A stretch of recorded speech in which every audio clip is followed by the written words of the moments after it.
नई नई शादी हुई थी। सुबह जल्दी उठकर जैसे ही वो अपने कमरे से बाहर निकलती है, सामने उसकी सास मिल जाती है। अरे बहू रानी, उठ गई सोकर? नहीं सासू माँ, अभी कहाँ, अभी तो मैं सो ही रही हूँ। अपनी सास से सुबह सुबह मजाक करती है। नहीं सासू माँ, अभी मैं सो ही रही हूँ। सिर्फ मैं ही नहीं, आप भी अभी तक सो ही रहे हो।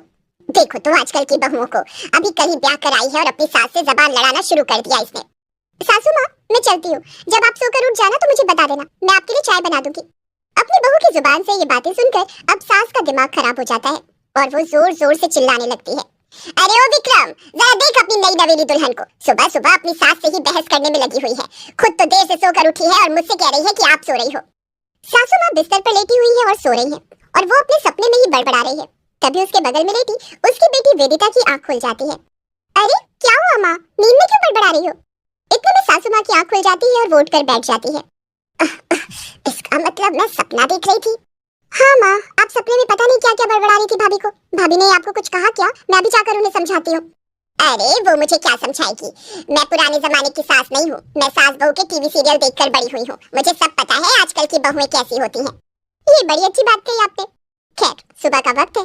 सासू माँ अपने बिस्तर से उठ जाती है और अपने घर का मेन दरवाजा खोलती है। बाहर देखती है कि उनकी गाय ने बहुत सारा गोबर कर रखा है। बहू, अरे ओ बहू।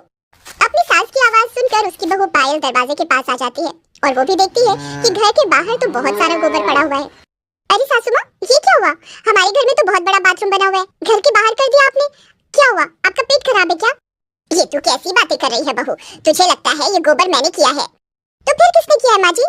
तुझे इतना भी पता नहीं कि हमारे यहाँ गाय है, गाय ने ये गोबर किया है। अब जल्दी से ये गोबर उठा दे। इतना ढेर सारा गोबर देखकर पायल का मुंह बन जाता है, पर अभी नई नई शादी हुई थी तो सास की बात तो माननी ही पड़ेगी। क्या हुआ बहू? गाय हमारी माता होती है और गाय का गोबर उठाने से हमें पुण्य मिलता है। हाँ भाभी, माँ बिल्कुल सही कह रही है। गाय हमारी माता होती है और गाय का गोबर सुबह सुबह छूने से हमें पुण्य मिलता है। ये बात तो तुमने बिल्कुल सही कही मेरी ननद। मुझे लगता है बचपन से अपनी माँ का गोबर तुम ही उठाती आ रही हो, इसीलिए तो तुमने इतना सारा पुण्य कमा लिया है ना? पायल के मुंह से इतना सुनते ही उसकी ननद और सास दोनों नाराज हो जाती हैं। इतने में वहाँ पर पायल का पति आ जाता है।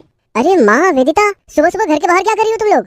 देखो ना भैया, हमने भाभी से कहा कि गाय हमारी माता होती है और माता का गोबर उठाने से पुण्य मिलता है, तो ये हमसे कह रही है कि अपनी माँ का गोबर उठाया करो। पायल, ये तुम क्या कर रही हो मेरी बहन से? अरे मैंने कुछ नहीं कहा, आपकी बहन ने तो कहा कि माता का गोबर उठाने से पुण्य मिलता है। अरे वो तो कहावत है, तुम्हें गोबर उठाना है तो उठाओ या फिर साफ साफ बता दो कि नहीं उठाना है। सुबह सुबह यहाँ पर टाइम पास मत करो। वेरी गुड बेटा, क्या बात कही है तूने। आप लोग परेशान मत हो, मुझे गोबर उठाने का बहुत पुराना एक्सपीरियंस है। मेरे घर में बहुत सारी गाय और भैंसें थी, सभी का गोबर मैं ही उठाया करती थी। इतना कहकर पायल सारा गोबर साफ कर देती है।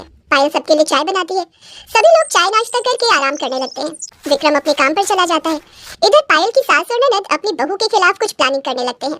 माँ, मेरे दिमाग में बहुत अच्छा आइडिया है, ऐसा आइडिया जो कि आज तक किसी भी टीवी सीरियल में इस्तेमाल नहीं किया गया। अरे तो जल्दी बताना, डायलॉग बाजी करने की क्या जरूरत है। भाभी से फिर से गोबर उठवाते हैं, बड़ा मजा आएगा। मजा तो आएगा, लेकिन उसके लिए गोबर होना भी तो चाहिए। अब गाय से कह तो सकते नहीं कि हमें गोबर की जरूरत है, जल्दी से हक दो। ये नहीं जादू की पुड़िया, इसे गाय को खिला देंगे जिससे उसका पेट खराब हो जाएगा। गाय को चारा डालते समय पायल की ननद और सास मिलकर उसके चारे में कोई दवा मिला देते हैं। अब देखना माँ, अब गोबर की कमी नहीं होगी आज के दिन।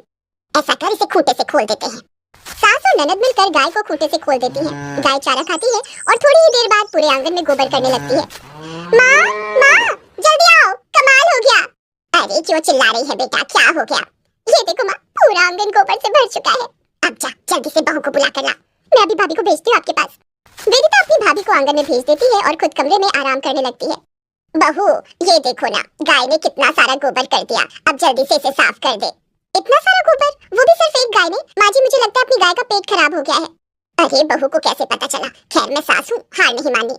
अरे माँ जी क्या सोच रही हो, पूरे आंगन को गंदा कर दिया इस गाय ने। मुझे कुछ नहीं पता, अब जल्दी से सारी सफाई कर दे, वरना रात में तेरा पति आएगा तो उसे बहुत बेकार लगेगा। पायल को अपनी सास और ननद के ऊपर थोड़ा बहुत शक हो गया था, लेकिन उस समय उसने कुछ नहीं कहा और 1 घंटे के अंदर सारा आंगन साफ कर दिया।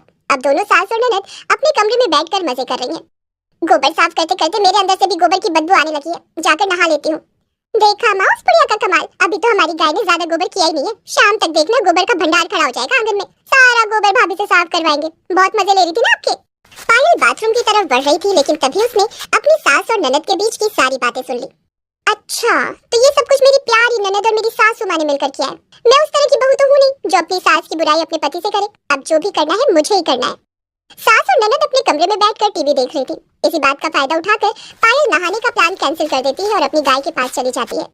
गाय माता, मेरी सास और ननद को माफ कर देना। मुझे परेशान करने के लिए उन दोनों ने आपको परेशान किया है। आपका पेट खराब हो गया और आपको तकलीफ भी हो रही होगी, लेकिन आप किसी से कह नहीं सकती। दोपहर का वक्त हो रहा है, यहाँ धूप में आप खड़ी रहोगी तो बीमार हो जाओगी। चलो मेरे साथ, आप भी घर के अंदर चलो, आखिर आप हमारी माता जी हो। पायल अपनी सास का कमरा बाहर से बंद कर देती है, जिसका पता उन्हें नहीं लगता, और गाय को घर के अंदर ले आती है। हे गाय माता, अब तुम इस पूरे घर में आराम करो, यहाँ पर तुम्हें धूप नहीं लगेगी, मैं जरा नहा कर आती हूँ। पायल नहाने चली जाती है, लेकिन कुछ ही देर में गाय घर के अंदर जगह जगह गोबर कर देती है। सोफे पर, बेड पर, यहाँ तक कि किचन के अंदर तक वो गोबर करने लगती है। अरे माँ जी, वेदिता, ये देखो क्या हो गया। पायल उनके कमरे की कुंडी बाहर से खोल देती है और उन्हें बाहर बुला लेती है। अब उसकी सास और ननद देखते हैं कि घर के अंदर हर जगह गोबर पड़ा हुआ है, जिसे देखकर दोनों परेशान हो जाती हैं। उसका पति भी वहाँ पर आ जाता है। अरे माँ पायल, वेदिता, ये क्या हो गया? हमारे पास केवल एक गाय है, इतना सारा गोबर कर दिया उसने, घर के अंदर कैसे आई? हमें क्या पता बेटा, बहू, कहीं तूने जानबूझकर तो गाय को घर के अंदर नहीं छोड़ दिया। माँ जी, आपको तो पता ही है, पूरे आंगन का गोबर साफ करके मैं तो नहाने चली गई थी, अभी अभी आई हूँ। लगता है गाय का पेट खराब हो गया है। मैं डॉक्टर को बुलाकर लाता हूँ। माँ, वेदिता, पायल, तुम तीनों मिलकर जल्दी से सफाई कर दो, वरना डॉक्टर साहब क्या सोचेंगे। विक्रम वहाँ से चला जाता है, तभी गाय घर के अंदर आ जाती है और बेहोश होकर गिर जाती है। वेदिता, ये सब कुछ हमारी वजह से हुआ है। बहू से बदला लेने के चक्कर में हमने अपनी गाय माता को ही बीमार कर दिया। अब तीनों लोग मिलकर पूरा घर साफ करती हैं। वेदिता, जिसने कभी गोबर छुआ भी नहीं था, वो भी अब गोबर साफ करने लगती है। सफाई होने के बाद डॉक्टर साहब आ जाते हैं। लगता है आपकी गाय ने कुछ बुरा खा लिया है। 1 हफ्ते लगेंगे इसके पेट सही होने में। अच्छा हुआ आपने बुला लिया, वरना कुछ भी हो सकता था। ये सब कुछ हमारी वजह से हुआ है। ये तुम क्या कह रही हो माँ? पायल की सास सारी सच्चाई अपने बेटे और डॉक्टर के सामने बता देती है। आज के जमाने की सास होने के बावजूद आप अपनी बहू के साथ ये सब करती हैं? इतना कहकर डॉक्टर वहाँ से चला जाता है।